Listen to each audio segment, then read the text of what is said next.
Building applications for go-to-market leaders, right? How should they think and explain how those go-to-market leaders should avoid some of this operational debt? I'd love to get some advice from you on that.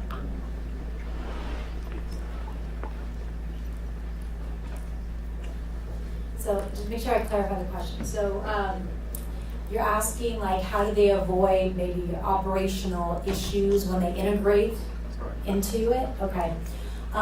Yeah, I mean, I think all of partnership, this is the whole partnership conundrum, right? Because partners, product leaders always are going to prioritize core product features, right? They're always going to think about that first. And then our job as partner leaders is always trying to build a business case as to why they should spend time on integration or an API or a custom build with a partner versus that primary product roadmap.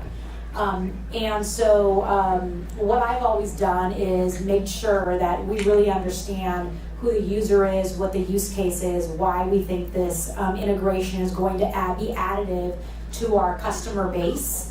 And increase whatever that key indicator will be, whether it's more active users, more time spent on your surface, more sales, or anything like that. So whatever that metric is that you're trying to work towards with that partnership, make sure that business case is really understood. But to your point on the operational side, it's a lot more than that. And so, for example, if you do an integration and you're trying to say it's going to drive more revenue, on the back end, there has to be integration with your CRM systems, right, or all the systems that you have on the back end too, and people always tend to forget that. And so that was, for me, I felt at Zoom I got a PhD in that because we grew so quickly, everything broke on the back end, and I'm not joking.